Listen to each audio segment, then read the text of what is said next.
Hello, everybody. We are here. It is time for the Dead Sea Scrolls. A little different variety for you today on this show where we go back in time. And now I have joined in the studio by someone many of you know, maybe some of you don't know as well. It's the one, the only, Loophole. How you feeling? I'm living, man. I'm living. I hope that's positive. Hope that's a positive thing. As you can see, Steve is not here with us. He said it might not be able to make it, so if he joins late, cool. If he's not, we have Ghost Steve up there in the corner holding it down for us no matter what. Also, as you can see, I know some of you might not know what this means. Loophole, you might not know what this means, but it's okay. Pools are off. And also visions are off. We're just having an interview here, keeping it chill. However, I have done something above and beyond like I always do. I have turned on Run, so you can make Phil run. I'll give you a sample right now. Hey, make Phil run. Yes. Do I have to be on the stream to? Do I have to be on the stream to do this? Yes, you do. Oh, hold on. Shit. It's good. Okay. That's amazing. Okay, should have been paying attention. Yes. It's pretty hype though. I'll show you in a second. It costs the same thing as a pull, but there's no sound effects, so it's kind of like, it's better for this the kind of card pull. Yeah. Yeah. We're not doing that because it's fun, but it kind of like But we got something that doesn't have an audio aspect today for the show, and I hope it's gonna fucking turn on. But hold on, I'll get it right, and I want to hear any D words in chat. If I hear any D words, we're gonna have serious problems. You know what I'm saying? You know what that D word is? Disaster. And back in your day, Loophole, there wasn't that disaster stream word, but now it's everywhere. There it is. Running Phil is right there. So who got that first? That was Bill Brasky. Congratulations. There we go. Also, any donation of super chat, all that stuff makes him run too.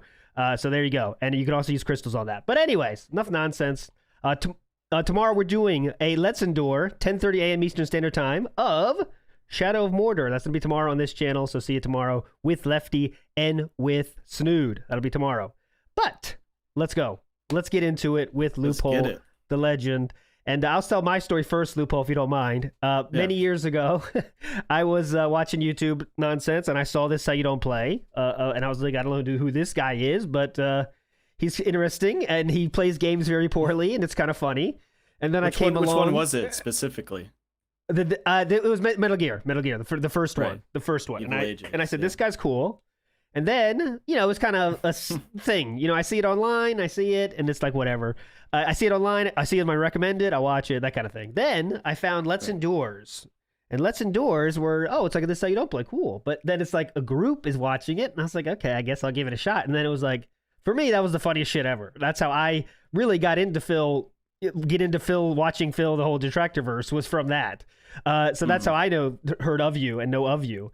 But obviously your story's a little bit different. I do want to get to that because, like we talked about, I'm sure there's some people here that have no idea who you are and some people have a great idea who you are.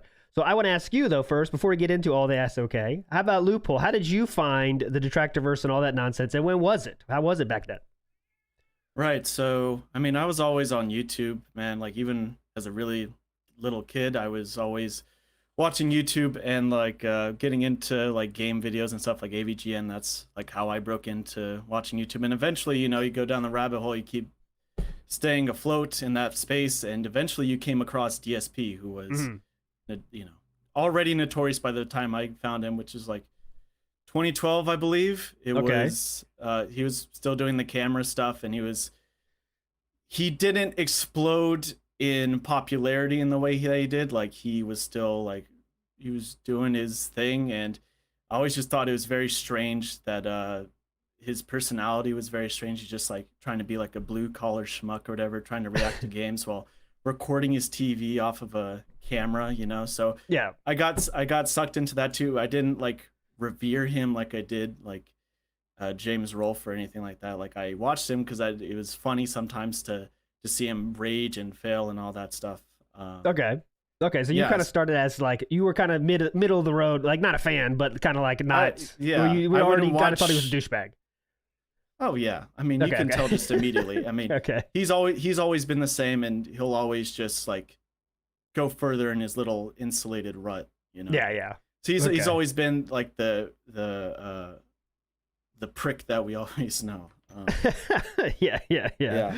So then, but at the time, you know, like standards were like a lot lower, and even though he was still doing that stuff, even though like capture card let's plays and all that stuff was already a thing, he had his own style, I guess. Like he had his own je ne sais quoi. He didn't adopt the self cap, and then when he did adopt direct capture, he made sure you fucking lost knew about all his soul, and you saw exactly what he was, you know, because there is sort of a distance you get from watching DSP stuff when it's just the recorded on the TV stuff. It's a very different sort of experience. Whereas with direct capture, it's like you're not hiding anything. I don't know. There's something he could hide about his personality when he did stuff like that. Interesting. Okay. Yeah. I see some. We got the questions are flying in. All right. So we got a tab for question for Loophole Q&A tab is there. So we'll definitely get to those at the end. So if you have questions, like, you know, we'll get there. I'm hopefully get to any question, all the questions you got, guys. I promise you that's my goal. You know, and not go too long. As long as we want. Yeah. How long do these things usually go? Usually it's an hour, 2 hours. We don't pull the SOK type timeline that you guys used to have. But anyways, out the whole day. Yeah. Yes, oh God. But let's get into it. So let's talk about how then, you know, I want to hear first before we get into SOK exactly. What was I hate using the fucking word community, but what was it like back then? If I like making fun of Phil plays games poorly, and was there any sense of other people that are also doing this, or was it in the YouTube comments? What was the feeling at that time of the detractor community? It was relegated to YouTube comments because back then, you know, they had a lot more power, I guess, than they do now. Because to get his attention now, you have to be making videos and stuff. But yeah, like he would get mad at like the YouTube comments, and like that's where, if there was a community of people who were watching this guy and like laughing at him rather than like with his dumb immature jokes, like that's where it was. And it wasn't until Evil AJ's This Is How You Don't Play Metal Gear Solid 2 where it really blew up and became like the genesis of what it is now, which is now a goddamn, you can make a business running this thing. Yeah, it's a big thing now. Yeah, but so then how did it come from, you know, YouTube comments to, hey, let's get this kind of group started? Like I don't know if you were there for the very beginning of it, but what's your memory of that, the starting of it?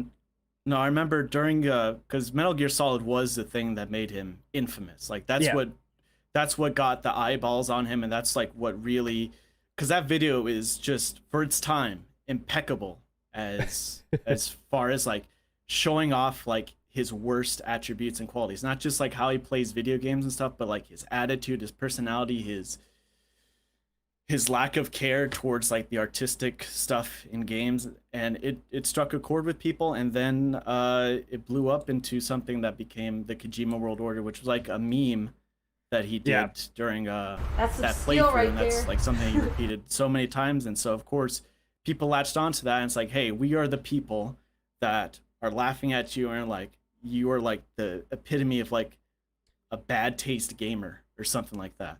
And it started off as a very loose thing. Kojima World Order wasn't like an organized, structured group at all. It's just a couple of guys, you know, who eventually there was like a Skype group or something with it, and there were members in that. And I just have to say, I have a pretty good memory of all this stuff because I was so insulated in that community. Where I do remember before Sons of Kojima that Kojima World Order was like some kind of group of a collective of people. Just they never like made content about it outside of like editing his stuff and laughing at it. It never became like a personality to attach to. It's just like, you know, guys and avatars, but it was like a loose collective of people. Okay. And so there's a loose collective of people there doing this thing, and I would and do it, you know, watching fail and making fun of it. And not, you know, but when did the thing of, you know, this announcement has been paid for by the Kojima World Order? Like there's a time, because I do on this show, I play old videos and I have to search YouTube for old videos and I scour the YouTube for old videos, and that intro is like everywhere for a time period. And that like that wasn't just one person, was it? That was like everyone that was like kind of in this community. Like if you were a detractor making YouTube videos, you kind of were in this group, Kojima World Order, kind of, right? It was like a soft thing, right? Like everyone can, whatever you want, you're Absolutely. In. If you, it was a soft collective of people, as in there was no discernible like group of people that talked about it and like had some sort of authority about it, which separates that from the Sons of Kojima. But eventually there did become like a Skype group with people in it that that called themselves the Kojima World Order, and there's some like drama that happened there. It imploded, and what happened then was that the members, the people who were associated with that formed Sons of Kojima, which was another thing that DSP said a bunch of times in that Metal Gear Solid. Yes. Because he would say, "Oh, Kojima World Order, Kojima, Sons of Kojima," and all that stuff. So yeah. Eventually, there did become a group called the Sons of Kojima, and that was early 2014. I want to say like March or something like that. Okay, and this is when this kind of the genesis of this Sons of Kojima though was still the KWO drama kind of ending. Now we're starting this new thing, and it still was not like. Was it something like structured yet? Was it like, all right, I'm in this group, okay, we got this guy, we got this guy, we got this guy? Is that how it worked yet, or how did it work? No, it was just a Skype group of like random dudes. There was like PA Ultimate Psychopath, Hollywood Kojima, Dude Man, the King of Divas. It was trolls, you know, like people just laughing at him, and but mostly it was just people who just played games a lot and like found some sort of connection between them, but there was no ambition to make content or anything like that outside of, again, like edited DSP videos by themselves. Okay, so what, because I was going to get to this later, but obviously before I'm trying to think how to order this. So Jakey Bake here in chat is saying about how this maybe the start of SOK was because of that. I'm going to get into this subject now. Monetization rules, right? And monetization rules were a big part of the Sons of Kojima. I don't know if it was for all the members thought that, but it definitely was this overarching thought that was shared that you cannot make money off of DSP's stuff, right? That's a big no-no. Did the group form based on that principle, or is that something that came afterwards when maybe leadership changed to somebody? Well, here's the thing. There was a charity water thing that Hollywood Kojima / Kojima World Order did, and I guess like some people were mad about that or something, and so that split off. But the whole monetization thing came later when people realized that, hey, they're putting out content about DSP and they're having their own spin on it, and get a kickback from it. But I think that whole thing that that the group believe that you shouldn't monetize it comes from like an old YouTube thing where if anybody monetized your content, even if it had nothing to do with anybody else, like if you were just making your own stuff and you were getting paid for it, you were like a dickhead, like you were a sellout, you were a scammer. There's a guy on YouTube back in the day. His name was Silent Rob, and he had a website that cost $5 to access. This is like 2009, and people just fucking slammed on his ass, made him fucking quit YouTube. He lost his mind. All because that he wanted $5 for people to access his website where it had exclusive videos on it. And this shit was fucking funny, man. So there was like some sort of lingering old YouTube mentality that you can't have that. And that transferred over to SOK, except by the time SOK did it, people were actually getting, paid, and it wasn't, and it shouldn't have been a big deal. Okay. You know. But so I think that's where it stems from. Yeah. Okay, but in retrospect, that was something you guys all had that thought of, like, can't make money not just off DSP stuff, but it seems like off anything on YouTube. Was that a still thought you had, or was it more just making money off DSP stuff? That's difficult to answer, mostly because I personally didn't care. And yeah, here's the thing: the group operated on like a groupthink mentality, and that's like the big thing that that's the big thing I think to hone in on when it comes to like clarifying some of the things that Sons of Kojima is known for and the things that they were responsible for. Is that this was operated under an umbrella of people who felt very similarly about similar things, and leader or not, that they believed and enforced that too. There were people who were like very adamant, strict, vocal about this. Yeah. More than one person about it. I personally don't give a fuck. You know, I think like at the time I was like, I can't believe that people are able to make money off of DSP. Yeah. Like that was my thought at the time, but it didn't bother me, like the ethics of making DSP content. Like that was not something I was interested or cared about.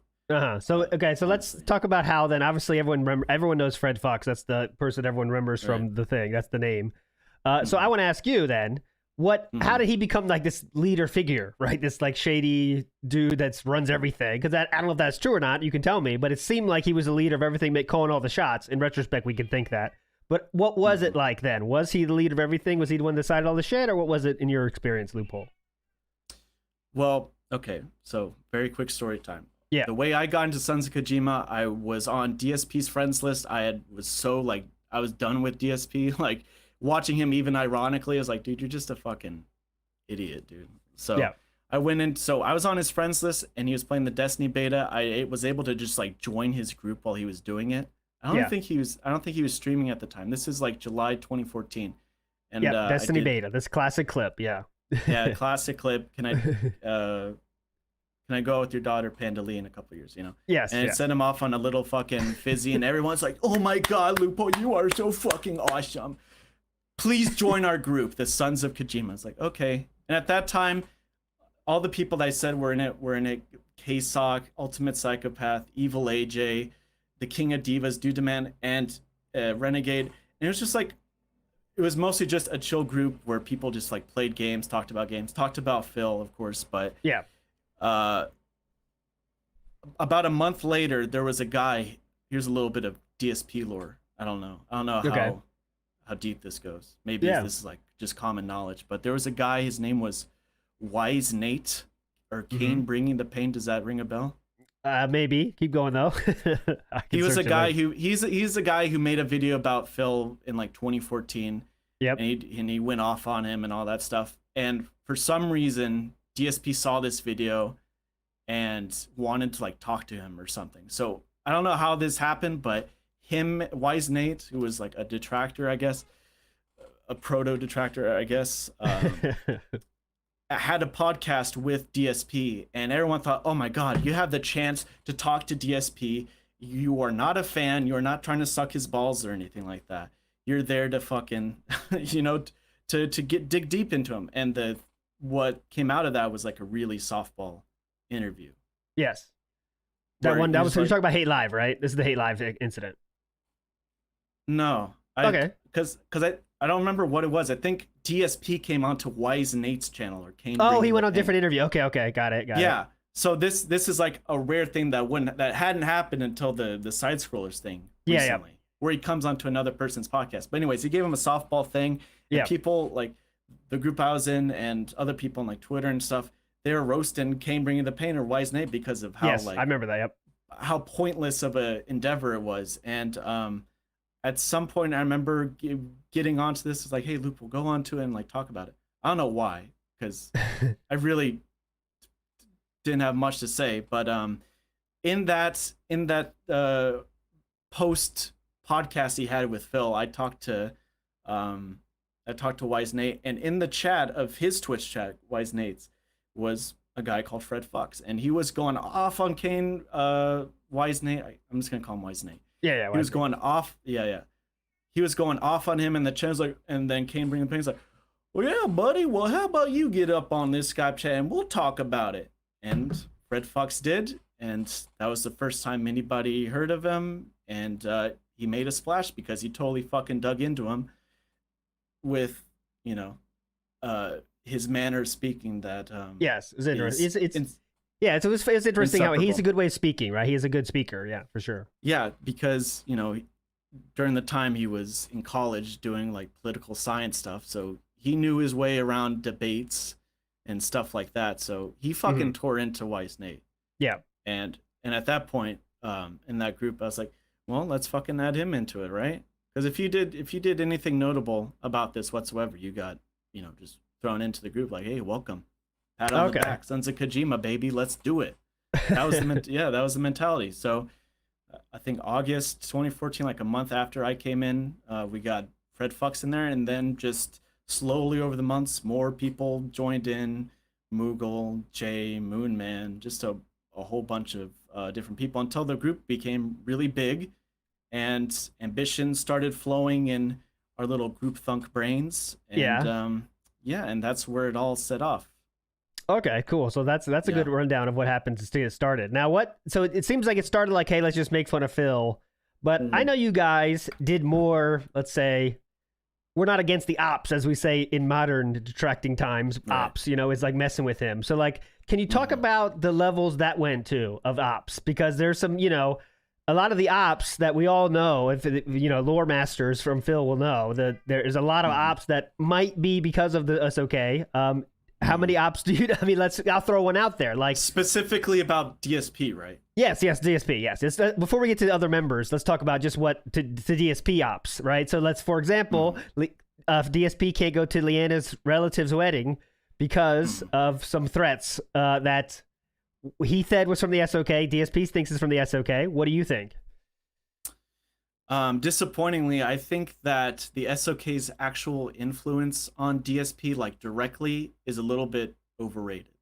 Okay. I do think that, because mostly the big thing with the SOK is running ops on people who we felt were below us, people that we felt like didn't align perfectly with the group's mentality, that we're doing this for altruistic means, that we are genuinely trying to take down a bad person.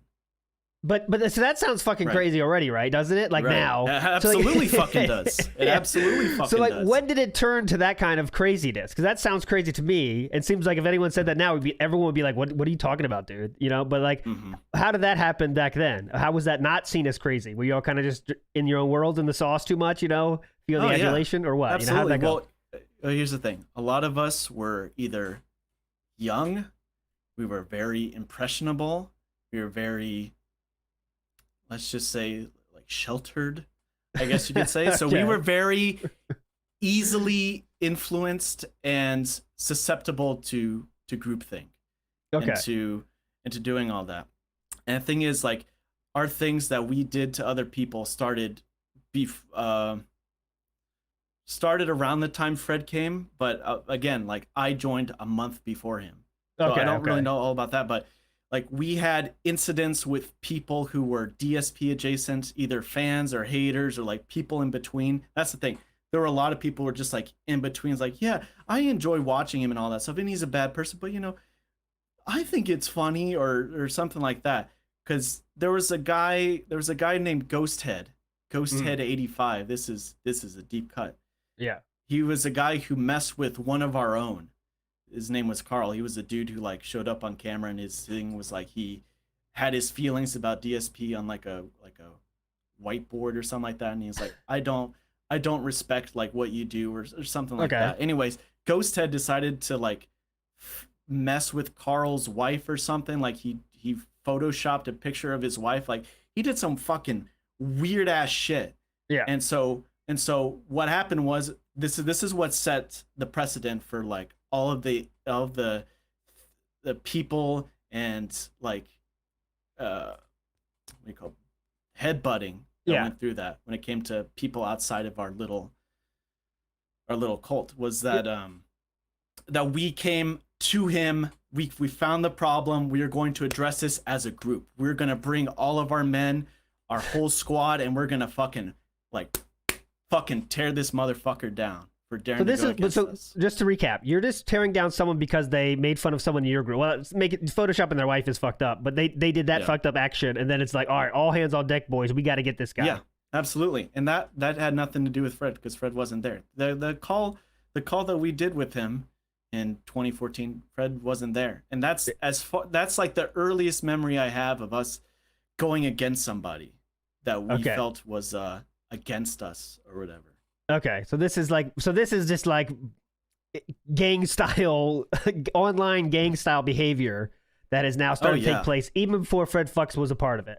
I think he was in there, but he didn't have anything to do with it. Okay. Yeah, but that set the precedent for sure. Okay, for this is how this group operates, kind of. Yeah. Okay, so I have to ask about a few more ops though before we keep moving on with our timeline. Yes. So how about the swatting? I mean, that's the classic one. Mm-hmm. Oh, you attempted murder. Did the SOK have anything to do with the swatting of Phil? No. Okay. No, because we sure as hell made sure to capitalize on it actually happening. Absolutely. Yes. It was like the biggest fucking thing ever. Oh my god, he got fucking swatted. We gotta fucking hit the live button on hitbox.tv right now. Right this second, we have to fucking talk about it. But as far as my knowledge is, we didn't have anything to do with it actually happening. Okay. So one of I think the most successful op in the history of DSP Detractor Sphere is the one that involved someone. Well, it's not like it's news, but Be Awesome One made some fan art for Phil and sent it in to him. Then all of a sudden, Be Awesome One retracts that permission, and that sends Phil off on a deleting spree, deleting so many videos. He lost 1 million views a month. That's just really affected Phil's business. Like, I think that's like the biggest, like, it's not, he always says everything affects his business and it's all bullshit. That one was real because Phil's stupid action. Let's get it straight. If he didn't delete his videos, it wouldn't have been that big a deal, but he deleted all the videos, which was a mistake. So that done by the SOK, organized by the SOK at all? Be Awesome One was in the group. Okay. And during the time he was, to my recollection, he did it on his own. And once we caught wind that he was doing it, we're like, hey, good job, buddy. But just keep it on the down low, you know? Okay. So yeah. So how much did you... So again, I want to ask about how much this... Because things I saw, there was a lot of things about doing bad things to other members. Yeah. But everyone thinks you did some stuff to Phil as well. How about like we'd have the SWAT? Did you ever do stuff like getting food for Phil, sending food to Phil? You know, the stupid stuff that he probably wouldn't even talk about online. Did you guys do any of that stuff, or was it all just fucking being gangs against each other, people fucking with the club? At some point, somebody found DSP's number, and someone during a Skype call called it, and it was like, "You have reached the voicemail message of Phil Burdell."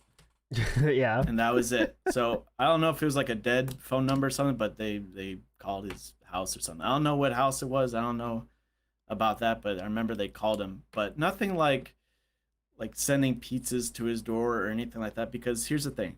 When it came to like messing with DSP, it's all in the podcast. And Fred and everybody else treated it like a business.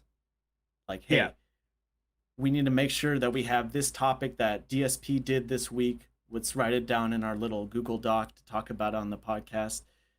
We were like, hey, what did Dragon Killer say? Like, can someone like look through Dragon Killer's tweets and like cross-reference, see what happened? Can someone get the clip for this that he did, you know, this specific day and all that stuff? So they made sure not to delegitimize themselves through doing something like that openly.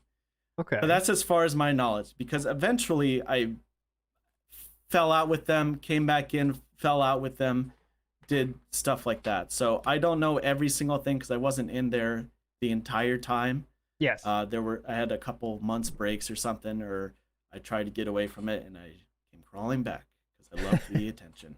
Okay, yeah. That's so what do you true, think? What kept you? So you're saying like for example, how much were you guys spending time on this? Because like you said, it's a business, but again, you guys don't want to make money, so it was just like it was just for clout. That's all you guys wanted was like to be the coolest group. Like, what were you after then? It just this attention. That's all it was. We wanted to be the #1 place for people to go to see DSP detractor stuff.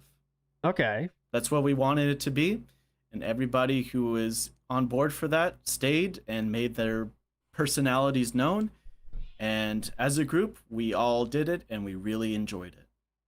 Because that's the thing that now no one's going to say that they enjoyed this experience, and that it was all doom and gloom, and that it was under an iron grip from Fred. Yeah. But it was a group effort. And I know somewhere in this got lost. Oh, how did Fred become the leader in all this? Right. Yeah. That's what people want to know, because everyone thinks he's the one that started this iron fist of, you fuck with us, we're coming after you, we're doxing you, all this stuff. So how did that happen? Yeah. Well, there is a video on the Sons of Kojima channel, like very early on. This is after SoCast episode 6, the mod madness thing, when like all of DSP's mods for the King of Hate forums came out and like, hey, fuck you, like we're trashing this place, like riot, like that's what that was. And we had like all the mods on there and everything. And in that podcast at the very end, Hollywood Kojima, who jokingly had the moniker of president of Sons of Kojima, but Hollywood Kojima was a very eccentric guy and clearly did not take it seriously. Yeah. And you should, if you guys are watching this, you should look this up. Like Hollywood Kojima has a big announcement. Okay. And in that announcement, it is, hey, Fred, you are the president of the SOK. And Fred's like, what? Oh my God, like, are you serious? Holy cow.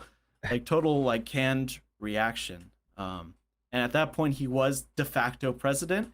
Yes. And although he always made it like a group thing, like, hey, guys, we're in this together. We work as a group. We move as one. He definitely took advantage of the fact that he was seen as a leader because he was the most well-spoken, right? So a lot of us were just fucking dorks making edited videos and all this stuff and just laughing at it. Yeah. But he had serious ambitions for this to become like a big thing. He wanted to be like Keemstar, you know, be the #1 source for DSP drama, but also stomping out any drama that has anything to do with me. Right. Mm-hmm. Yeah. So that was his mentality. Yeah. Okay. So there's a lot of cases of that. It seems like now we see that when after the leaks came out, we could see how Fred was very. It seemed like he's always worried, you know, looking behind the back and worried about how this person doing this person doing this. So, were you guys more worried about like other people fucking with you, or were you talking about funny stuff you could do to make fun of DSP? Because that's like our group. That being said, you know, we have meetings too, like sometimes, and it's like, all right, let's do this cool idea. Let's make songs about a certain topic or this, you know, like we try to make the funniest shit possible. But it seems like that Sons of Kojima was like, all right, all we want to do is how can we fuck up with more people that didn't even fuck with us, but like just exist? Like, what was it like? You tell me. The SOK was perpetually online. We had a Skype group, and that Skype group was on all the fucking time till late mornings. It would be fucking weird if there was like a whole day and nobody was in a call or something like that. This really was like our lives. Mm-hmm. Because it was so much fun, wasn't it? And to do podcasts, when we hit that fun little live button, we get at least 100 viewers. Like that was like an insane dopamine hit to all of us who were, you know, who wanted to do our own things, and we bonded together because of DSP. But it was like a self-serving thing that we used the group for to make this happen, to get our personalities or whatever known and out there. I'm sorry, I totally lost fucking the track of that, but it really did fucking consume our lives, man. Because not only was it talking about DSP, but obviously we didn't talk about DSP the entire time. Yeah. Because a lot of what we did, because, you know, if DSP is, you know, your job in this circumstance, because we had all the time in the world to spend on this shit. Yeah. If we weren't talking about DSP, we were in InstaSync putting on like Cooking with Jack videos and laughing at him, or Robert Santellan or Tipster. Like we would make fun of other people like together as a group and like do like little watches and stuff of all that. Okay. And that's just what it was. and we would sometimes talk about like current event stuff that happened in the world, and like very little personal stuff at the beginning. Later on, it became more about that. But yeah, I mean, this thing was always on, and we were addicted to it. We were addicted to the attention we got. We were addicted to like being known out there, especially against DSP. And I totally was too, because after the Destiny beta thing, I came on Hate Live, and I did the same shtick again, making sure to put a note. Do you know who Loophole is? Oh, well, here it is. Fuck you and your daughter. Yes, I think you're the only person to actually talk to him twice, I believe. I mean, who else? I don't know. Did he talk to Craig twice? Well, I mean, like detractor style. Detractor style ops. True. Yeah. Not out of friendship. So yeah, after that little ditty, and he goes on his tirade and all that stuff. But after that, I just felt like, okay, like I have nothing else. Like, I have nothing else to contribute. I'm just gonna like pop in and fuck with him, because I did that again in I joined like a Splatoon game he was in. And he was like, look at this, the Sons of Kojima Loophole following and stalking me. Oh, here's Loophole playing my Mario Maker level. All he finished, so he just had to play it. Yeah. So like my name being known and being out there was what mattered to me. Like what I was interested in. It was a self-serving thing. Like, I totally fucking own up to that. And it took a long time for me to like be able to accept that after the fact. After all this shit happened, it really became hard for me to understand that and cope with that. But it is what it is. I enjoyed it. I enjoyed it for the time I was doing it. Yeah. Yeah, and sometimes, again, looking back, if you see it's weird, sometimes you do shit that's weird in the past, but obviously it's not doesn't make it okay, but it just still is okay. So real quick, though, I just want to get this drill on this one. Yeah. So your time was spent more, I know you said you talk about all this kind of stuff, but it seemed like in those leaks, it was like all the time was like, okay, well, I'll just make up a name. Let's see. Down Forward Punch just said something on Twitter, boys, so we got to do something. You know what I'm saying? Like, that took up all the time? Was like, how are we gonna get this guy? And then what are you gonna do though? You can dox him, but like, what else you got to do online? I mean, just tell me about the meetings. I can't imagine them. Bust out the alt accounts, fucking harass them into getting on Skype so we could all group up on them again. Oh, hey, you have something to say? Say your fucking piece with us. Well, there's like 10 people in a fucking call and shit, and Fred's leading it, and Fred really knew how to get under, or not to get under your skin per se, but like get to you and talk about the points that he felt were important. Okay. To all that. But yeah, there was just a ton of people. Like, I could just fucking name them off, man. Like, well, that's the guy. Maybe give us one. Some people want to hear from one, maybe. Like, just like the most innocuous dumb shit. Like, there's a person named Sam on Twitter. She had like an anime profile picture or whatever. It's like, oh, you guys spend too much time talking about DSP. Motherfucker, this is it. Like, let's fucking get into this son of a bitch for doing this. Can you fucking believe this? Our good word. Yeah, but I mean, there were a lot of people who like said, stuff about us, like, hey, you guys are taking this too seriously. Like, you guys are really devoting a whole podcast to this. This is unheard of. Like, what the fuck are you doing and all that stuff? And we took in the harsh way possible. We had fragile egos, and we fucking went after them. So right. There was a guy. Yeah. Sorry. Go ahead. You guys want to give another one? It's fine. Yeah. There's another guy very early on. There's a guy called CyberDemon531. He was a YouTuber. He had like 2,000 subscribers or something like that. Some people might know him. I don't know if you've been around long enough. He made like some DSP video on it or something. And I was like, hey, like, that was cool, bro. I'll add you into the group. And then this is the point where I added him into the group. This is like late 2014. I just added him, right? Yeah. I was like, oh, yeah. But that became like a humongous deal to Fred and other people as well, because I just added somebody in. Like, do you know, like, they could be spying on us, like they could be leaking the stuff that we did, because we did shit in the Sons of Kojima Skype chat that nobody would be fucking proud of doing. Yeah. Okay, so because Fred was kind of worried you added someone. Just don't be that loosey-goosey. Who is this here. guy? Yeah. Okay. Yeah. And so Fred made it a big deal. Like, we need to have a talk with this guy. Like, hey, Loophole, he fucked up. Like, you weren't supposed to be here. Like, something like that. And so what came after that was him and his little fucking buddies, you know, made a little stream called Grandsons of Kojima, and they were basically doing like, I don't know, like a joke riff on the SoCast or something. Yeah, so that's got to be all hands on deck. That's you fucked with the wrong someone people, is right? making a parody podcast of it, and it's like the worst bullshit ever. And the only people who are watching it are us because we're so fucking inundated and like have eyes on everything. Yeah. That because we were expert internet detective sleuths. I don't know where that came from. I mean, we were all fucking terminally online as fuck. So okay. So all of us had some part to do in it, you know. Okay, so let's get into some famous names from the past, and we'll see how the story of those. Yeah. So obviously the big one on everyone's mind is Tevin, and you guys were seemingly friendly with Tevin for a while. You know, he was on the show. Showed up on the podcast twice. Yeah. He went by vaping and gaming, I think.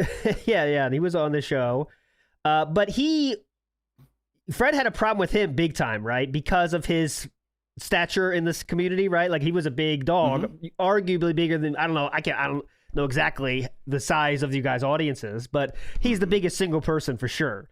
So how did you guys see Tevin in that group internally? How did you guys view him? Was that a problem you got to deal with, or was like, how are we going to use him? How did it go? It was like, hey, we need to have eyes on him to make sure that he doesn't step out of line. Like, he didn't do anything like to spark the sort of like the following or whatever on him, or like to get into his personal life or whatever. But we definitely kept eyes on him. We're like, hey, this is one guy, and he's like has like, I don't know, like 50 less viewers than us. Like, he's making a splash, you know, and he's doing his thing. So let's just keep our eyes on him. Like, very hesitant and paranoid and fucking really weird. But there's nothing that Tevin did to us that deserved anything like that. Even like the just like, hey, keep your eyes on this guy. Like, that's the sort of vibe it was, because he didn't fucking do anything to us, you know. Yeah. So, but it was, how about this? But he's like a competitor. Yeah. He's like a competitor to us. Like, that's how fucking insane this shit got, you know? Okay, so then there's a story that Tevin tells about how when he said he declined to go on the podcast one time, and this sent Fred off, right? Fred's got everything. Do you have memory of this, or maybe not? Was it not you? I do not. Okay. I never talked to Tevin until like after like everything blew up on September 7th, 2017, a day in infamy. Yeah. No, okay. But I never really talked to him or did anything with him. I wasn't on the podcast he was in. It was one of my droughts with the SOK, I guess. So I don't know about that. So how about no problem. The next person I want to talk about is Evil AJ, who is in chat, obviously, and obviously the person that created the first "This How You Don't Play" legend. Absolutely. AJ though. I think you can make money to whatever the fuck you want. By the way, I'm just saying this. I'm following the Sons of Kojima rules. Evil AJ had a PayPal link, but he was given amnesty. Yeah. So was this talking about because he started this whole thing, or Fred liked him a lot, or what was the reasoning there? Well, we're never gonna go against Evil AJ. I mean, not only is he one of our own, he was there before I was there, obviously. Okay, but you know, we can't do that to him. But he doesn't actively do it, and he doesn't monetize. He has other videos, you know, he does his Let's Play videos or his long play videos, you know, where he plays through games. So it's okay, but yeah, definitely like it's like, hey, don't talk about it, sort of deal. Okay. Yeah, absolutely. There's tons of hypocrisy there. Okay, because he's kind of big enough that we don't fuck with him. Okay.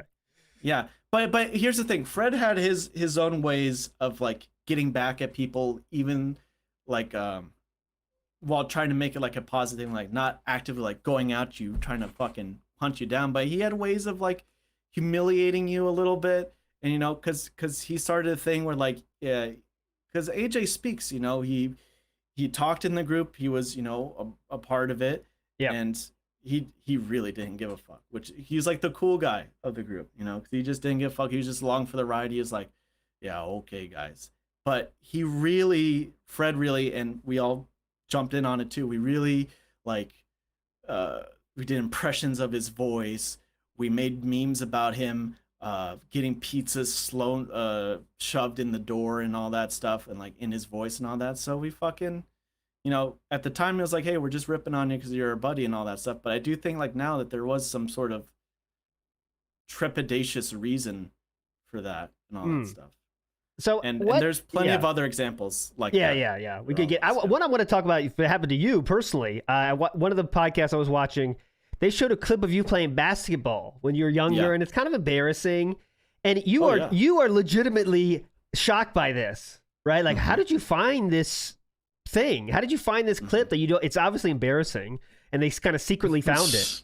So, I mean, did you telling think me I don't got the b-ball skills, bro?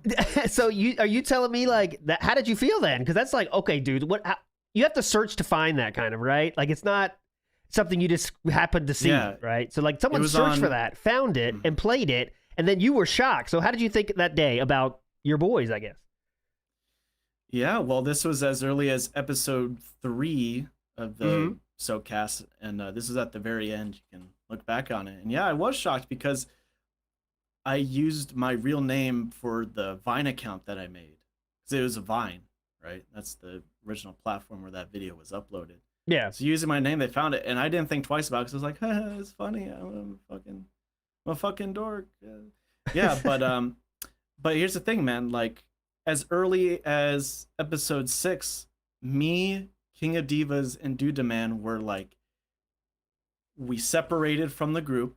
Yeah. And we were watching the SoCast, and King of Divas, man. If there's any, like, what do you call this? Like, so not a saint, but like someone who knew better than all of us at the time, and we didn't realize it until later. Okay, well, yeah, we got it. Yeah, they were that kind of, That's King of Divas. Yeah, he saw through Fred's like put on charisma and ego like right off the bat. And I joined with him and someone else, and I wasn't a part of that episode. And afterwards, Fred found out that him and us were like, hey, let's just do our own thing. Let's just be individuals, like making DSP videos. Let's not like try to make this a big thing. Yeah. He saw right through it, and it became a big stink. And there's a video on the Sons of Kojima page. It's like the King of Divas fall from grace, which is like this 50-minute expose on a fucking parody account, but he was a real guy, and like everybody except Fred liked him and all that stuff, and we fucking did him dirty. And Fred gave me an ultimatum. It's like, hey, you're like, I'm really fucking pissed at you, and as president, you're either with us or against us, basically. Yeah. In that. And so I didn't go with Divas when he left. I didn't go with Dude Demand when he left. I stayed on, and I ate the shit. So, looking back on that, what do you feel about that now? I mean, obviously you want to change a lot about that time, but like, right.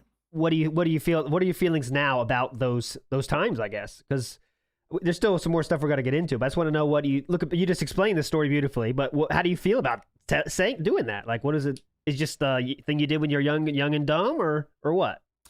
Well, I was 16, but I think 16-year-olds are not completely out of the blue oblivious.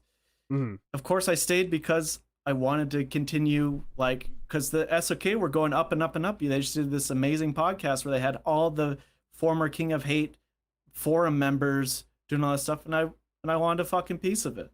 Yeah, absolutely. Mm-hmm. That was my mentality back then. Okay, I got it. So it was just about you wanted to be a member of this cool internet group, right? Yeah. Okay. Yeah. How about the the one kind of not funny. It was cool, but the water well thing.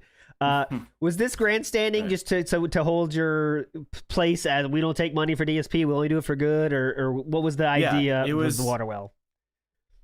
Well, here's the thing. Kojima World Order, Hollywood Kojima did it before, and they got like $500 to $1,000 for it. Mm-hmm. And at that time, it was like, hey, we are better than DSP. Like, this is what we do with, the popularity that we have accumulated. This is what we're putting it into. And so it really was like this sort of altruistic thing. But when we did it, we supercharged it. We advertised it like fucking hell.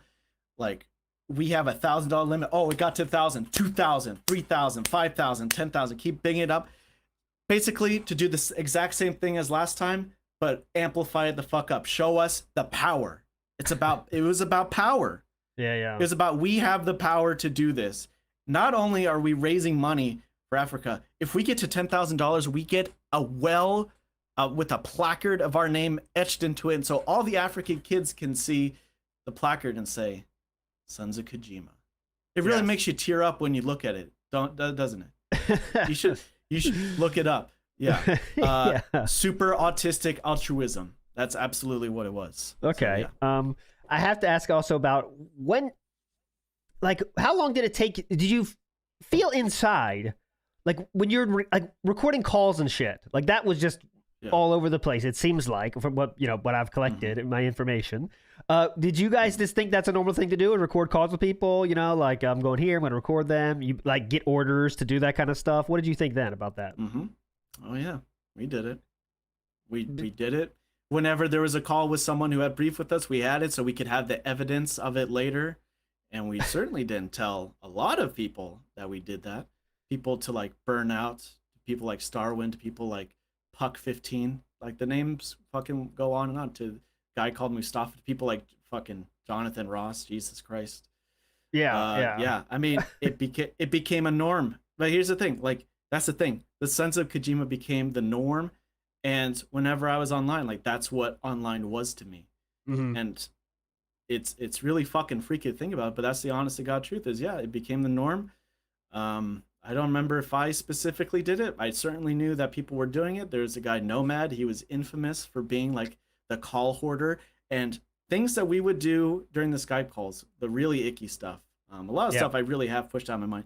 What we would do is we would like replay calls and like laugh at the people who were in them and like, oh, can you believe this fucking guy? What a fucking, idiot and all that stuff. To just random fucking dorks on the internet who dared to cross in our path for the stupidest shit, really. So no. Yeah. So I guess I've seen what I consider to be, from what I've seen, the worst thing that Fred did was, well, allegedly, you tell me, when one of the members, Alice, I'm gonna bring up Alice. This is the worst thing that he did, and this is the thing that separates him from everyone else. This was his doing, and he had an accomplice that we'll get into. Well, let me tell the story about Alice first. So Alice was a member of the group, was in Let's Indoors, was in just on the show sometimes, not all the time, but there. And they had leukemia, and it relapsed or something. She had to go back to the hospital, and like someone was literally talking from the hospital. And but Fred didn't believe. Fred thought that was ops, right? If I'm saying it correctly, Fred thought that was she was trying to find a way out of the group or something. You can tell me though what happened. Because Che, who she was with, like in person, saw through Fred's shit, and he wanted it out too. And when they were together, Fred did his thing, and he tried to collect information on both of them, and all that stuff. And he didn't believe it. And I remember when it happened that in the Skype group, which this is early 2016, late 20, I think it was early 2016. He said in the group, like, oh shit, like, oh fuck, I just found something that like really like fucked me or up or something. And so I messaged him and I said, what was it? And he said, Obituary's real. She passed away for real. Oh, that's what he told me. Oh, and that's okay. So he learned at that time that it was real, and still, so there's no. I mean, that's fucking crazy, right? Like this is like, what's the gain? I don't understand. Part I can't wrap my head around is what's to gain from this. I just can't. It's hard for me to wrap around my head around. What do you gain from someone leaving the group? She just wants to leave. What's so bad about that? Could you imagine? Because we already know that the SOK did a lot of bad things, behind doors and Skype chats and all that. Could you imagine if they came on the podcast and they said about the things that we did? Could you imagine that? You know how damaging that would be for our group? Do you know? Okay. Like so it's that more could fear. take us down. Okay. Oh, absolutely. So it's more a fear thing. Okay. So we're doing fucked up shit in the group. We know it. Yeah. So we have to be careful about how people leave because they can share that. So that's like this constant fear then, right? I mean, if people find out what you're doing. At a certain point, it was, and you just made sure not to mess with them. I remember, like, the only thing was, like, talking Evil AJ, like just with him in a call, when we would talk about, like, man, doesn't he have a fucking massive ego? I was like, oh yeah, I guess so, but we went along with it. Man, all right. For reasons that are unbeknownst to me. Well, I think. Let's talk about. We got to talk about copyright strikes, of course. Something that you yeah.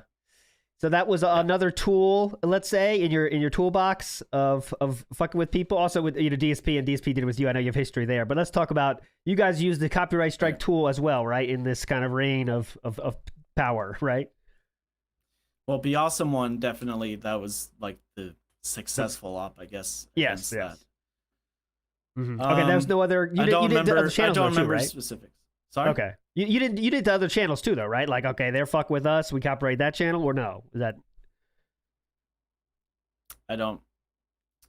There was a person named Ardnos or something like that. And Ardnos, yeah, that was like yeah. Ardnos was the big name. That's kind of one of the biggest ones for sure. Yeah, I was not there during that time, but I do know like basically what happened with that. And yeah, they try to take down, but more through like alt accounts, more through like, using the group's name as a apparatus for fear and all that stuff. So I don't know specifically what was done to that. That is one thing where I do believe that people outside of me have more to say about that, but I do not personally know about it. Okay. Well, that's, you know what you know, you don't know what you don't know. Some people say yes, that Hard Knots is Snort Burnell down for a punch. Some people say that malarkey, but who knows? If there was anything, if there was anything shady done to that channel, it was absolutely 100% SOK as a group. Okay, there you go. So and also one mention we saw was Jakey Bake. Some people don't know about all these claims. I can't just I got to go through the stuff for people that haven't heard it, my friend.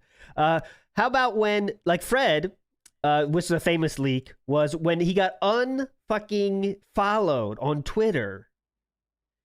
Unfollowed someone. He was unfollowed by someone on Twitter, and then in the DMs. Mm-hmm. Yeah, because it's insane. Mm-hmm. Because in his mind, it's like, okay, first he unfollows me, then he doesn't like me anymore, then he's gonna make a problem for us. Like, yeah, that's what it was. It all came down to someone's gonna try and topple us over, and I'm not gonna let that happen. Wow, and that was his individual personality coming in, and how do you even know that though? How is he watching his followers that fucking closely? And okay, they unfollowed me. We gotta do something, boys. That's what it was like. I mean, it's hard to believe. This was his life. This was his life for the first year or so. It was mine too. There was something that happened in 2015 where I really tried to get away from all of that. I started a group with someone who was on Skype. Who was in the Skype chat before, Renegade. We tried making a gaming group together, and it was just this is pure gameplay. We're just gonna play games and all that stuff. But one of the things was that Fred and a whole bunch of other people were really fucking pissed, and I didn't know about this until after everything went down. That he was super fucking pissed that we decided to do our own thing. Yeah, so and Renegade Operation was something that you said your guys was your exit out, right? You said, okay, fuck it, we're gonna do the Renegade thing. What was it that made you say I'm out though? Was it all just the build of all the stuff, or what was the switch that said, all right, I gotta leave? What was it for you? Well, there's only so much of this fucking bullshit you can really fucking tolerate, man. Because for the first year, late 2014 and late 2015, it was just constant, just a revolving door of fucking people that we had to deal with, and for Fred to make fucking 50-page long twitlongers about. There was a guy, his name was I actually have it, it's a really old bookmark I have. I want to see if I still have it, but there's a DSP fan, and I was like, I don't really get detractors and all that, and he wrote a fucking super long thing about it. I think I have it right here actually. No, shit.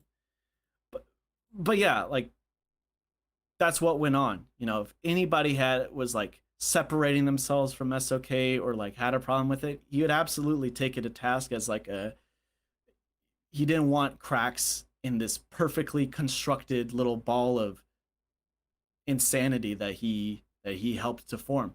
Because if it weren't for Fred, the SoCast wouldn't have been a thing. the Let's Indoors wouldn't have been a thing. Like the public appearance of Sons of Kojima and it as like a personality thing where you're supposed to know 20 members of this group or whatever. We have a fucking picture of a bunch of YouTube profile pictures coming to fuck you up, dude.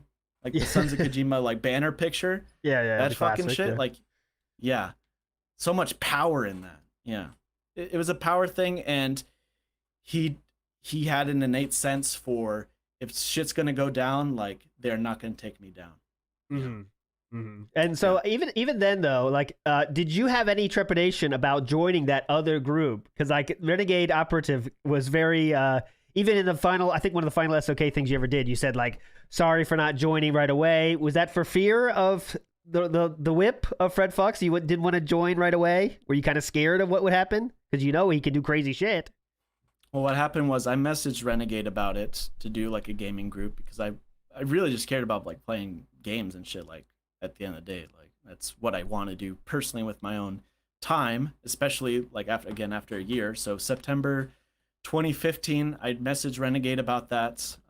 We did the Cooperative Podcast, and it's called the Cooperative Podcast because originally it was supposed to be me and Renegade, and anyone who wants to join along can come join this group. It's still alive, by the way. It's Infinite Ammo Syndicate, goes by a different name, but it's still the same group, and it's going perfectly strong today, you know, for what it is. And what happened was immediately I made an announcement about this on YouTube, like, hey, this is the Cooperative Podcast. Like, welcome guys. Me and Renegade are gonna make we're gonna do a podcast. We're gonna have gameplay videos. We're gonna have discussions about games and all that stuff. And Fred saw this as, you're leaving the group. What are you gonna do with all the information that you have on me and the group and everything else? Because you're pulling out. Yeah. It's like, aren't you our friends? This is a group of friends, right? Mm-hmm. So I literally did one stream with them. I did one stream. I played The Last of Us remastered multiplayer with me, Renegade, and like some other people who I think are still actually in that group. It's still going strong. That's cool. One gameplay session with them, and in that stream, we were inundated with a whole bunch of fucking fake alternative accounts. We had it on Twitter, like fucking, and stupid me didn't fucking realize who it was, even though it's fucking obvious. Who gives a shit about this other than someone who feels like they're losing something. They're losing a core member, you know. Wow. So that was enough for me to say like, fuck, dude, I don't know if I want to do this. Because and also it like that stream like devolved still into like DSP talking. It's like that's not what this is. Like that's not what I want it to be. I don't want it to be a competitor to the Sons of Kojima. I just want to fucking do my own shit, talk to someone I like, Renegade. And so I gave up before they even did the fucking first podcast. Like I can't deal this shit. So I was on the fucking opposite end of this, and I couldn't fucking take it. I couldn't take it, and eventually I came crawling back. It took a few months after that, but I came crawling back. Absolutely. And Fred came back, and when I came back, Fred was like, "Oh yeah, hey Loophole buddy, like, I don't know why you did that, but it's good to have you back, man." Meanwhile, he's literally making accounts, and in Che's video, when all this shit went down, he showed like the group chat of everybody talking about this and like, fuck Loophole, fuck Renegade, and all that stuff. So I was on the receiving end of his bullshit too, and I didn't know about it until the fucking day everything exploded, dude. So yeah. All right, well, let's talk. That's the explosion. That's enough of that. Yeah. So when it finally, obviously, it's very. I know it must be tough to think about decisions that you made then, obviously. But let's talk about when it all came to an end. So that was started by King of Pole, I believe, was the first person. That's a name maybe I'd have heard in a few years. King of Pole. But King of Pole was the first one to, I believe, start leaking stuff, right? And you could tell me, what was the scene like from the inside when, you know, okay, we hit the iceberg now. Did you think the sink was going to shit? The ship was going to sink? What did you think when that first domino fell towards the end? Well, I'm not sure if King of Pole did that, because it all stemmed from Fred in the group and like Pascal and fucking Fizz. Yeah. Going after DSP Text, who was like, Text. That's a Text. Yeah. He was like SOK adjacent. Like he talked to us sometimes. I got to know him and all that stuff.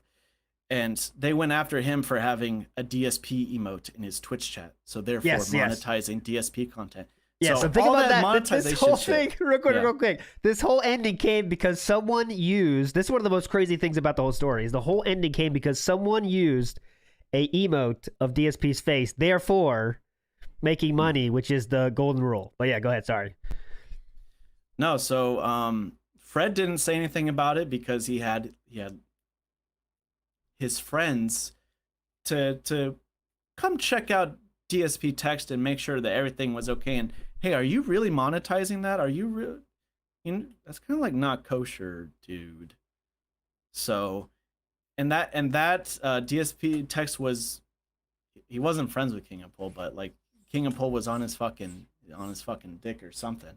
Uh-huh. So I guess that's how it all started. But yeah, text was like, dude, what the fuck are you talking about? Like, leave me the fuck alone. Who gives a shit if I put a fucking meme of DSP's face onto in my Twitch chat? Like, who gives a fuck? And so very quickly you figured out who it was because Pascal and Fizz did that to him. And so that's when leaks started coming out and people saw like this public thing that Pascal and Fizz did to him. And that's what kicked off the leaks. I don't know where a lot of the leaks came from, to be honest, to this day. All I know is that when it started happening, I was like, oh, yeah, it's finally happening, isn't it? Well, brace for impact, because there's no, I knew once like a Kiwi Farms thread he started about it.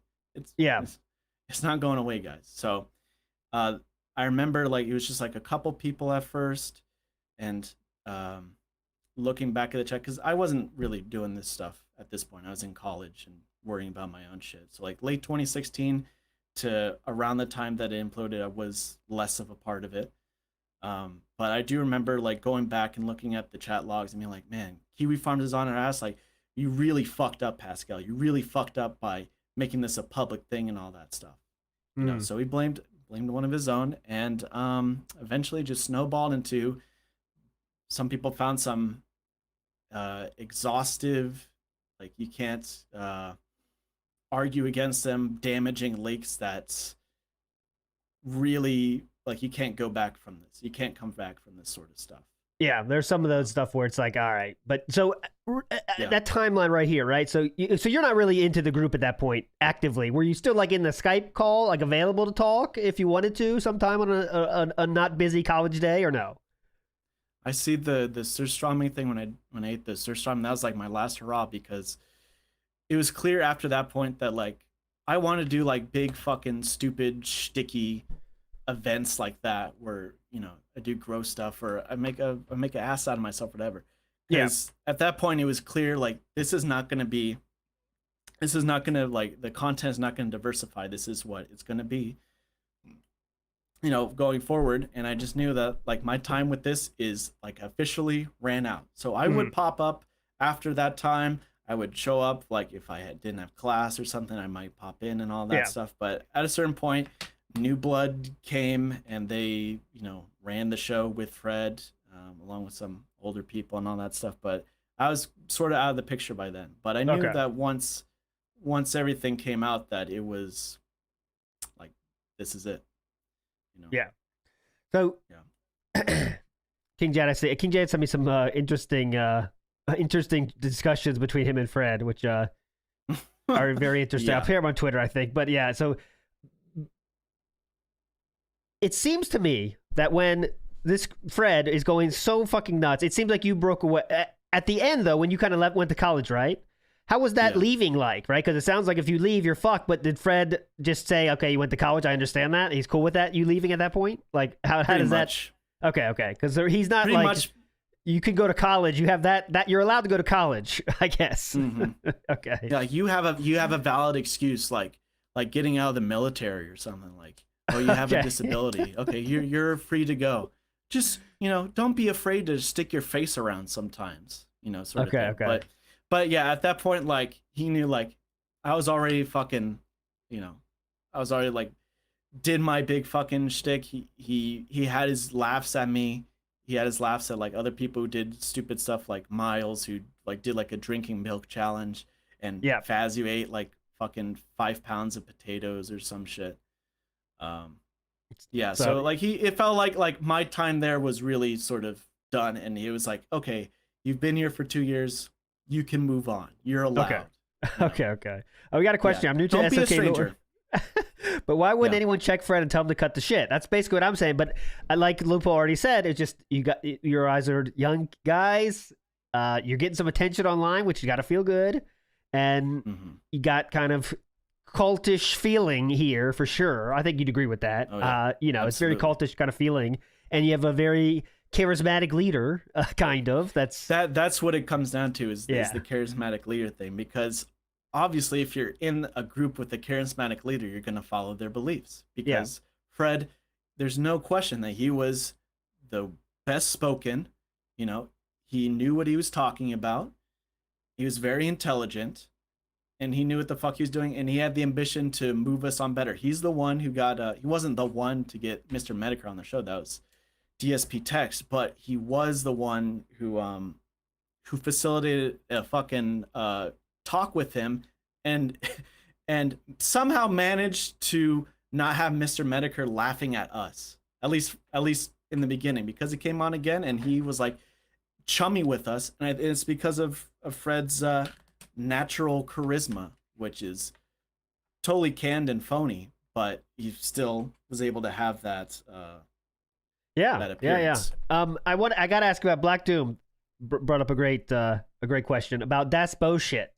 So I don't know. I was gonna ask this at the end, but how much do you follow DSP shit now? How much are you in the detractor verse? Because obviously you're watching our show at least one time because you called in. But are you a normal enjoyer of DSP content in all forms, or how's your life now? It's definitely normal now. Okay. So you watch some stuff. Whenever big stuff happens, I'll always be there, and I'll always be there to laugh at it. Okay. Because that's bullshit. That's bullshit I want to hear about. But here, keep going. Sorry. No, I just want to say, I still followed some of the people that I was cool with afterwards, and I made amends with some of the people that we fucked with and that I fucked with and all that stuff. So I took a hit, and I lost my clout. Now I'm trying to get it back, but no, I lost my clout back then, and I was perfectly happy with just being a fucking normal dude pursuing my own interests. But even though there were times where I look back and I regret the SOK especially, but some part of me was like, do I regret what I did to DSP? Is that because of all this? Because I messed with them, that's what got me here in the first place, right? So I had, for years, I was able to move this stuff away from my active mind, and only sometimes it would come back up. But at some points I really did have regrets, maybe not as clear as regrets, but thoughts about should I have done this in the first place? Did I do it? Eventually, because of recent events, absolutely I don't regret it. Fuck him. What does that mean exactly, though? I can't go without that. What do you mean recent events? For example? Well, there was another big copyright thing that happened this year. Someone was trying to, I don't know if DSP was trying to take down somebody, or it seemed like DSP was trying to take somebody down. Some copyright shit. You know what I'm talking? Yeah. So there was a video, and it's okay, guy. Okay, here, I'll show you my strike history, and then you were in there. Yeah, and at the bottom from DSP Gaming was This Is How You Don't Play Minecraft, which is what I made. And I remember that stuff happening during the time, and there's a lot of talk oh, it's Machinima doing this. Oh, all of a sudden DSP is now taking down This Is How You Don't Plays, and you're just so happen to be the first one because Minecraft was a big playthrough or whatever. That's what it seemed like it was at the time, and it was because of Machinima, or it was because of KG, which KG, holy fuck, man. But KG just left, by the way, for supposedly. the fifth or sixth time. But yeah, go ahead. Boy, I have some shit to say about KG. But anyways, so it proved that DSP was the one who tried to take me down. And I knew absolutely once I saw that it was a totally fucking personal thing, and so that just my mind just got oh right, this is why I hate you and everyone else fucking hates you to varying degrees. When I say hate, I mean fucking watches you and makes fun of you and fucking laughs at all your fucking stupid shit that you put out on the internet yourself. I totally fucking understand. So I am now able to mentally separate the things I did, the stupid shit I did with DSP versus the SOK, because the SOK is is what we talked about. But yeah, fuck DSP, because he went after me, and he made a personal thing because I made fun of his daughter, which, if I remember correctly, Panda Lee was 17 when they first started chatting. By the time that DSP showed off Panda Lee in that Valentine's yes, that is the thing. Yeah, that's your classic one. Yeah, that's she was your daughter. 18. What your exact line was? Can I take out your daughter? I think I can't remember. The first one was, can I go with your daughter Panda Lee in a couple years? And then the other one was, can I tuck your daughter Panda Lee into bed? Or when are you gonna tuck your daughter Panda Lee into bed? Classic. Which wasn't as good as the first, So I just knew to end it right there. How's the gout, Phil? Was that were you in that call too? How's the gout, Phil? How's the gout? That wasn't you, right? Someone said in the chat, you're gonna get limbed. Was that you? How's the gout clip? How's the gout? I don't think so. Okay. I don't think so. Person that asked that question get fucked. Yeah. All that tangent aside, Das Bosha, he's a very interesting figure, because he was an animator on YouTube. I knew about him before DSP was a thing. He had some really popular videos, and that video he did with the DSP character with like the Terrence and Phillip head and all that stuff. That shit was super fucking funny. Making fun of Phil back in the day. That's bullshit, guys. That's bullshit was a legit huge ass YouTuber that made shit making fun of Phil. Like it was legit making fun of Phil. So if anyone doesn't know, but yeah, go ahead. Loophole. And put insane amounts of quality and effort into it, which just means that like he was very sincere about his convictions about him, which was that he was really like the worst that YouTube had to offer. Because I think the show is called like YouTube Life or something like that. Whatever, yeah. He used DSP as like the de facto, like you are the figurehead for everything that's worse about the worst things about this platform, whatever. Yep. And he came on the SoCast early on, like within the first 10 episodes. And I remember at that point he was still like, yeah, DSP, what a schmuck, right? Yeah. And then I don't know specifically what happened to make him turn heel, but boy, howdy did he. Yes. He did, and it's never been the same. Meanwhile, still like having trepidations about him, being like, yeah, he does all this stuff, and like I can't argue with the fact that he's done all these terrible things, but you guys are just a little bit too mean to him. So that's bullshit said that. Yeah. You guys are too mean to Phil. Yeah, and that's like, oh, because you guys are so mean to Phil and you guys devoted all your time to this, like I feel bad for the guy now because look at what he has to deal with. Even though, I mean, I don't think DSP ever heard a second of a SoCast or a Let's Endure or anything, Well, he talked about you guys though, and when you guys left, he made sure to say he won't talk about any detractor outside of like any specific kind of person except for like Tevin and maybe SOK, and like that's pretty much it. And that's because we made it known that we are the number one thing you have to look out for. The Sons of Kojima. We're after you, buddy. But like he didn't actually know like what we actually did. He just used us as a scapegoat to complain about whatever was fumbling through his day. So like that was a massive accomplishment to be able to be like, yeah, we're the ones who did that, DSP. And as a subsequent thing, that also means that you have to take in the really shitty, the terrible stuff like the swatting and all that. That means that you are going to be the ones who are looked after. And I think that's why the misconception that the SOK had anything to do with the swatting other than like reacting to it occurred because we were the number one people. But after SOK died, then it just became Tevin. Like, oh, now Tevin's the bad guy. So I wonder if that's what King Jad is wondering. Maybe you guys kind of scared Daspo into becoming, because now the thing is that he helps Phil. He's the intern for Phil now. We theorize, of course. Yeah. Still to this day, huh? Because I don't know. I remember by the time I left, he was definitely like pro DSP. Like, you are based, man. You are super individual. I can't believe it. You're taking the internet head on. I really respect that about you. It's some fucking weird psychological thing with him, with DSP and that. Really interesting. Who his fans are is definitely very interesting. Why they choose to be fans of someone like that. And, the theory is maybe Daspo shit is because when you talk to him, he seems pretty normal, right? You'd agree? Yeah, so it's just kind of why is he helping out Phil? But some people might want to help out the little guy and all that kind of stuff. So who knows? But yeah, he does attract definitely exclusively very interesting people. Let's say that. Phil, that's a Phil fan. Yeah. I want to get to one more thing on my list here. Where was it? Where is it? Oh, Cooking with Jack. Yeah, you guys had on like that's like crazy. You guys had on Cooking with Jack, and like as soon as episode 3, he was the log cow already, or at that point, Cooking for Jack was, and you guys kind of. What was the thinking of having him on? Because like he's someone I wouldn't have on because like is a log cow. You don't want to talk to that.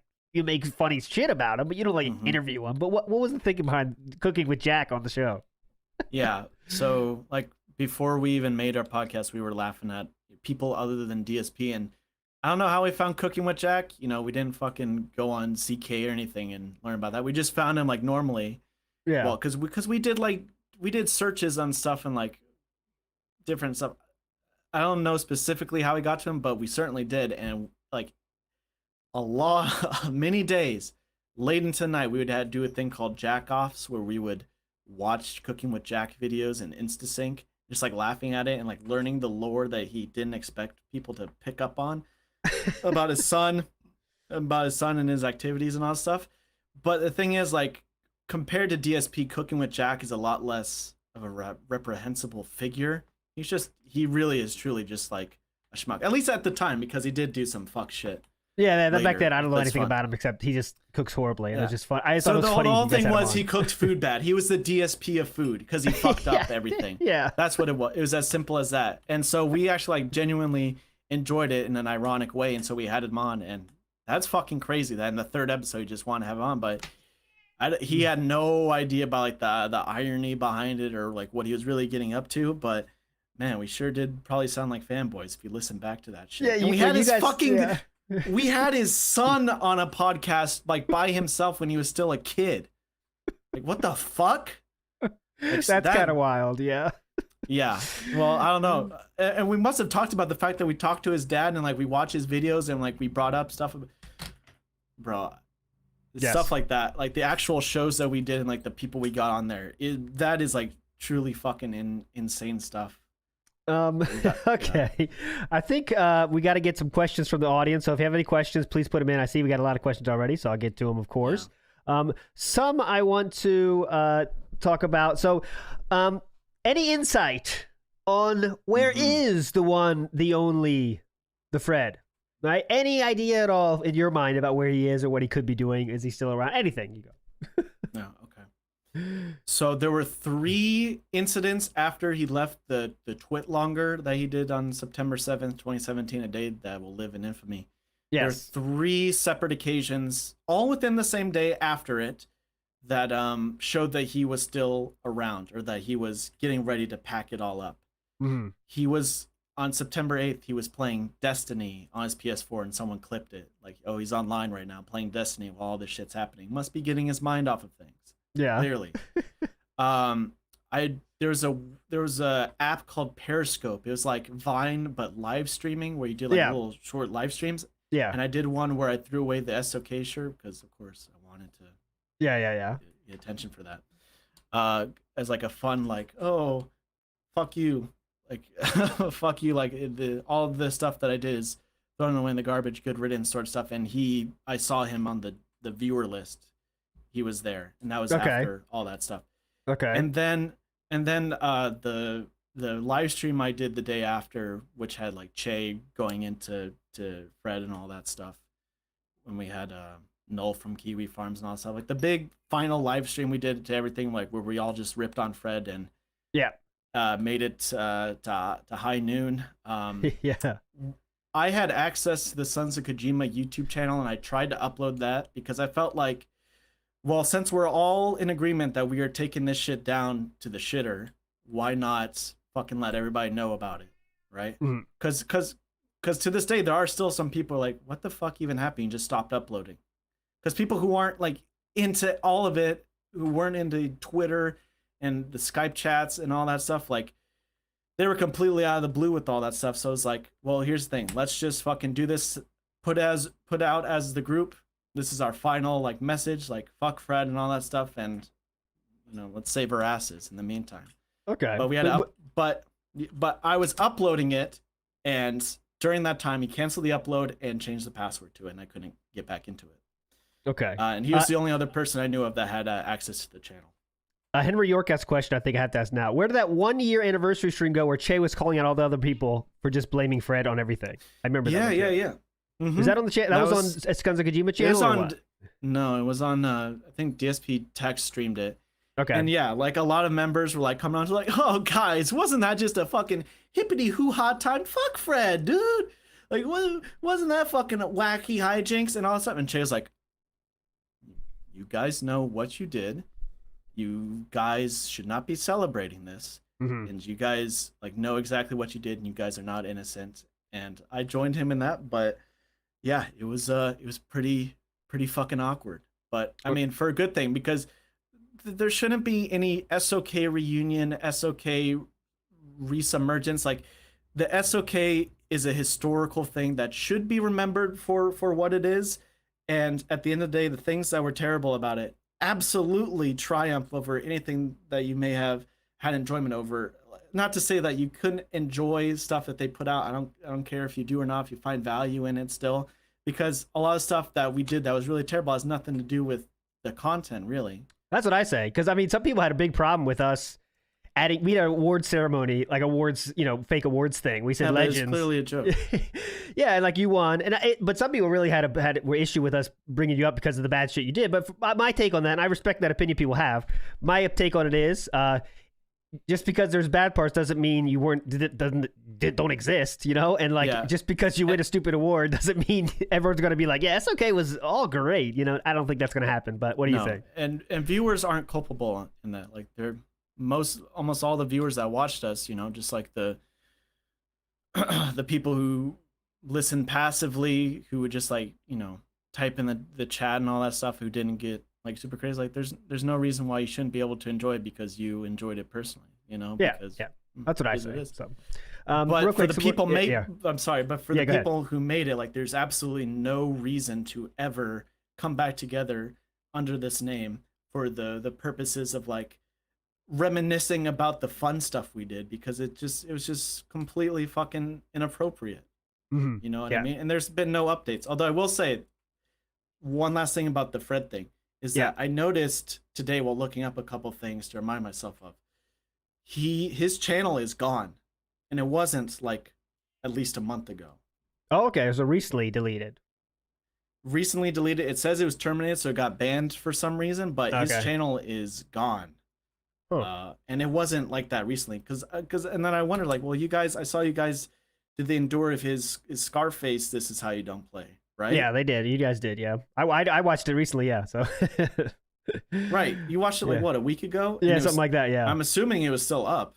It was on the DSP archiver though. The DSP archiver got that. Yeah, okay. So a lot of stuff was saved there. I do know it was a really recent thing, but there's no circumstance for Fred to come back. Yeah. The only thing that makes sense if he pulled a fucking Walter White and came back and said, "These are the things I did.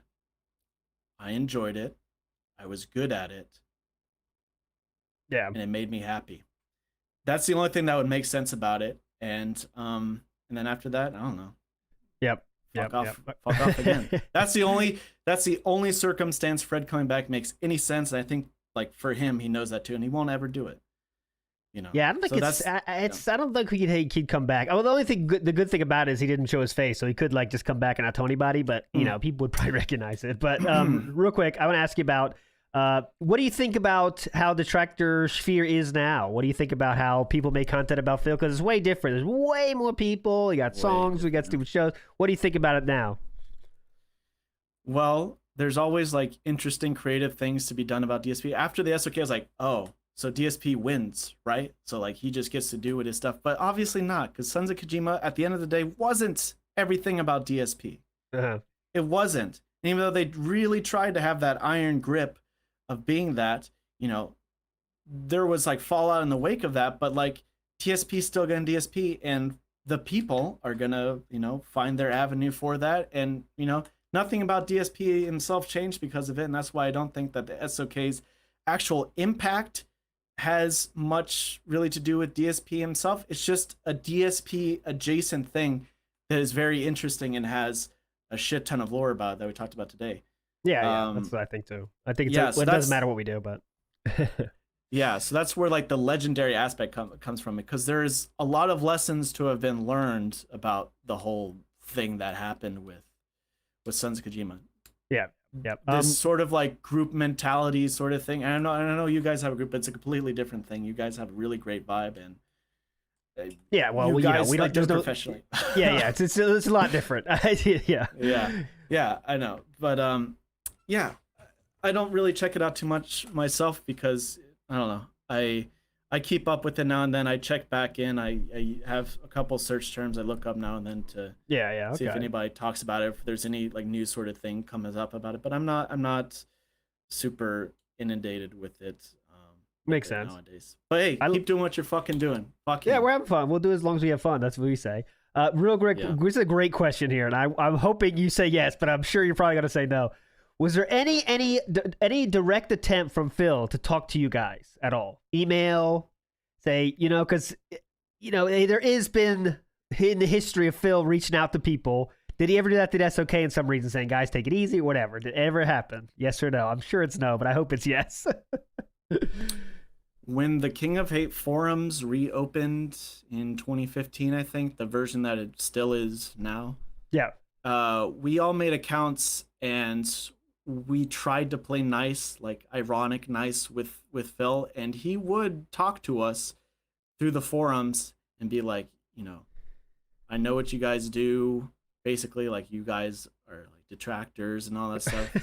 and he didn't, he didn't play nice with didn't play nice with us, obviously. But other than that, no. Like, okay.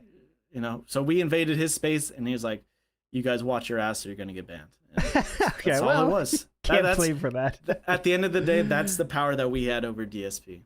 Okay. Have you ever tried to contact any of the people from SOK? People that you were more friends with. Obviously not Fred, but like, your closer friends in the group or anything since then, or is it kind of just everyone separate and that's cool?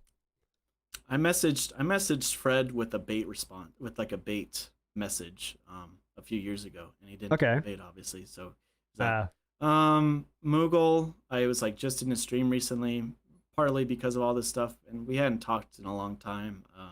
I just like was in his chat and like, hey, gamer playing, cool.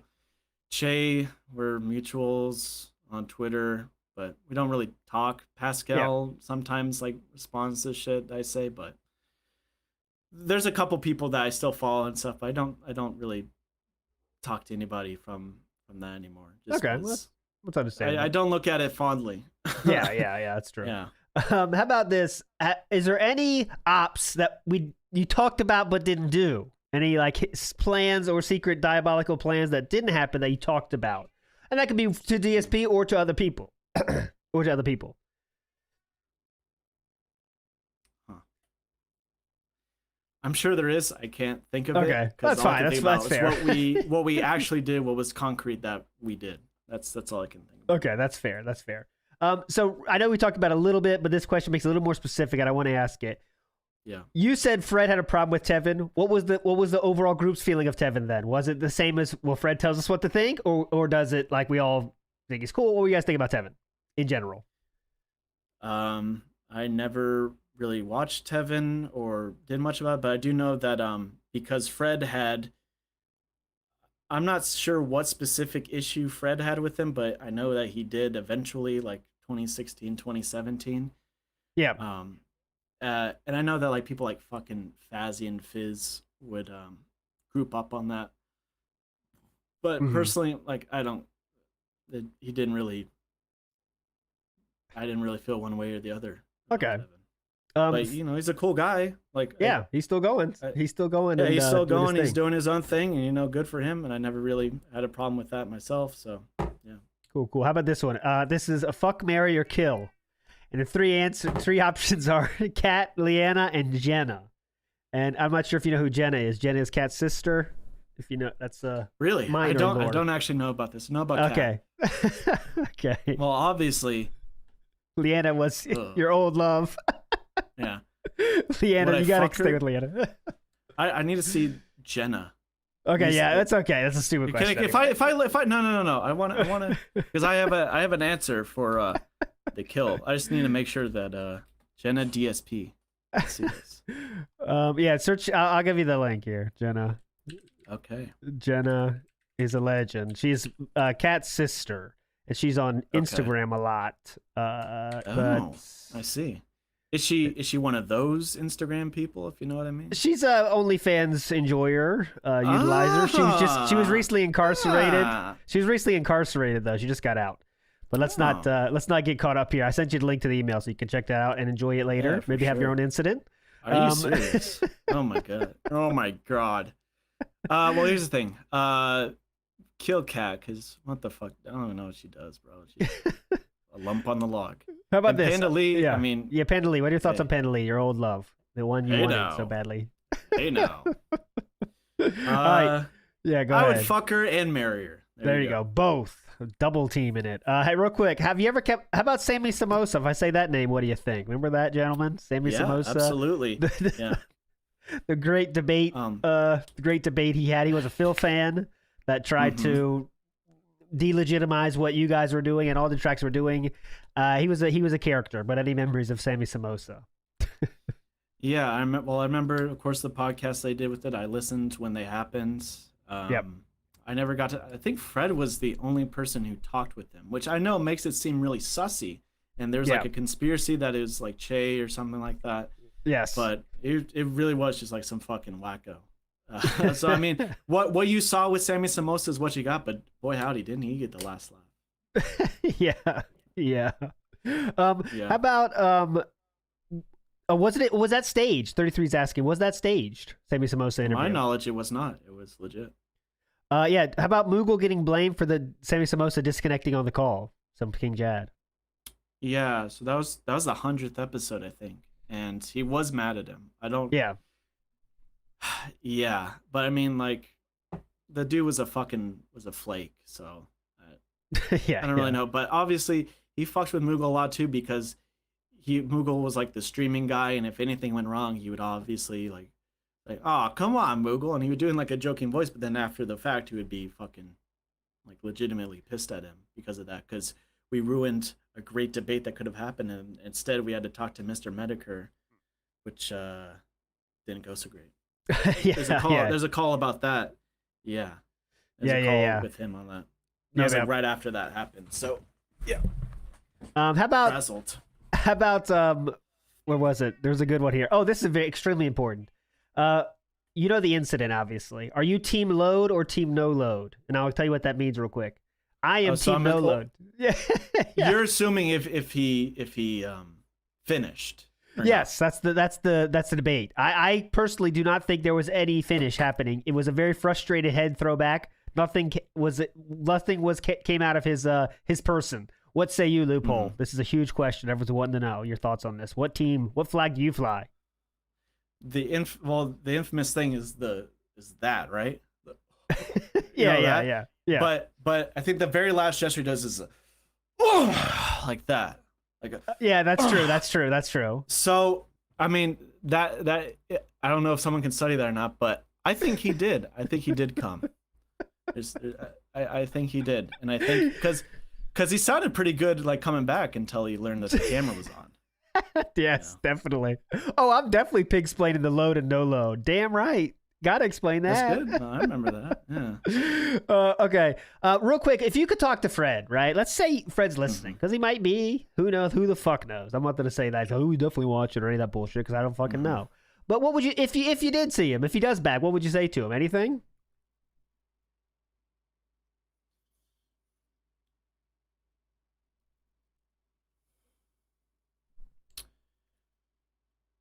I would really want to know if the 6 years or whatever since he's passed, what he thinks now.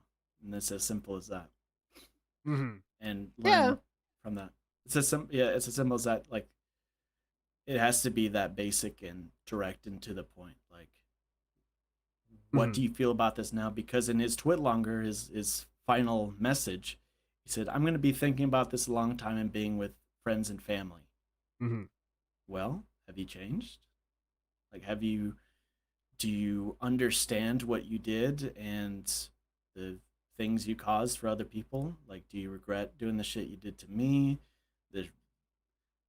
the shit you did to people who have passed away, to the people who you know, that you personally fucked over, you know, like tell me how you feel. Like, that's how it would be.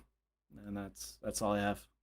So it sounds like you'd be open for being friends with him again if he like said came clean, gave you the perfect answer. You ever have any chance of that? No, even if he gave me the perfect answer, I want him to come clean.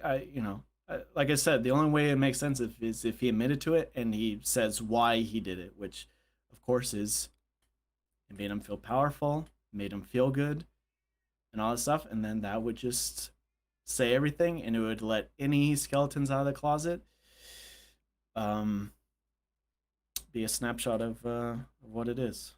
Mm-hmm. Yeah. How about the Leanna's fake engagement ring? Is the question. I know this was during SOK time, but I actually don't know much about it. I think DSP got her the fake engagement ring. No, she said on her Instagram, and I'll just really testing the lore here. She sent on her Instagram a picture of a fake engagement ring because my coworkers are complaining I'm not getting married yet, so I made a fake one, and she made that one. But then when Phil did that fucking game where the crowd answers or whatever it's called, you know, and everyone did everything about DSP, everything about Leanna, detractor, Jackbox, yeah. And someone brought the fake engagement ring, and Phil's like, "Whoa, what's that? What's that? What's that?" But that was the that thing, and that was kind of interesting. But I'm not sure. So King Chad is an interesting theory. It's funny. It was stupid. Could Fred have made a new account and be still around somewhere? Like, he clearly is all about his life revolved around the fucking SOK, so it was all about this. So that's believable to me, but what do you think? Well, I think either he managed to move on, or what I believe is that he lurks and he keeps tabs every now and then in his free time. It'll come back to his head. You know, you don't fucking move on from this sort of thing when you did it for 3 years, and you really try to run a Gestapo and had a big popular podcast. Like, it doesn't go away. So and he was, you know, like all of us, we were, you know, obsessive about this sort of stuff. So I do believe that in some capacity he certainly lurks. I don't know how much. I don't know anything about that. That's what I personally believe. I have no fucking idea. So how do you think you've grown, though, as a person? Lord Thunder, I'm paraphrasing. How do you think you've grown from this, and what have you learned from your experience in that group? Right. Well, after it all exploded, you know, I continued doing college stuff. I was just into movies and all that stuff. Like, that's what I put my focus into. And right around the time and that's just what I did for college. And then around COVID happened, I had to finish it online because I had to move back to my hometown. And then I just found my girlfriend, and like a year after we met in 2020, we just moved in together. So cool. I mean, like, a lot of shit has happened. Like, yeah, in broad strokes. But yeah, that's really all I need to know. I've just been doing my own thing, and this stuff really does, like, take up some of my mind, especially recently because of, like, what DSP did and being able to separate DSP stuff versus SOK stuff, and, like, really figuring out, like, why I did the things that I did and why I participated in something that was so shitty and terrible and all that stuff. Like, it just, you know, it's gonna stay in my mind for fucking forever. You know? This was, like, really important part of my life, you know, going from high school to college. Like, this is what I did with my free time. Like, sucks, but I'm gonna live with it, and and I just can't be afraid to talk about it, which is why I wanted to do this. Yeah, and to get it off my chest, really. Yeah, because I'm interested. No matter what happened, it's still a part of the fucking lore, and, you know, it's like, this is part of the history of DSP. SOK was a part of that, and it's one of the groups that fucking did a lot of stuff that was funny and interesting and cool, good ideas. Obviously, Let's Endure's idea I steal to this day because it's just a good fucking idea. Well, here's the thing. I will say that SOK stole Let's Endure's from Shouldn't Be Gaming, which is something that Miles and a couple other people, there's a channel. It was a really small channel, but they did Let's Endure's first. They came up with the name. They watched This Is How You Don't Play Something. Okay. Of course, we took it, and we made it popular. Yes, yes, you did. So, it was definitely good. But... So we didn't come up with that.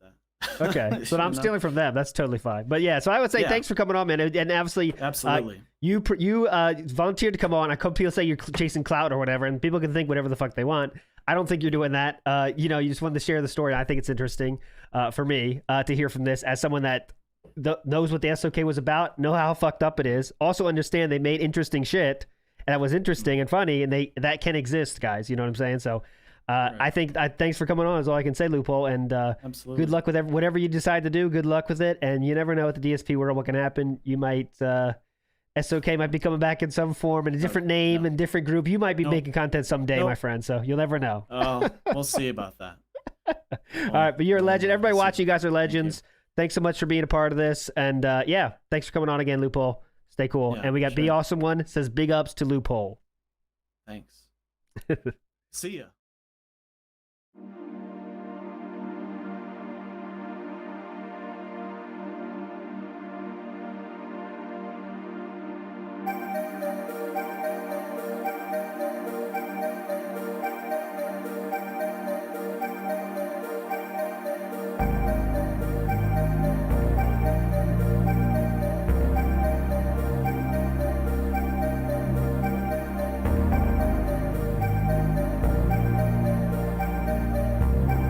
That's some skill right there.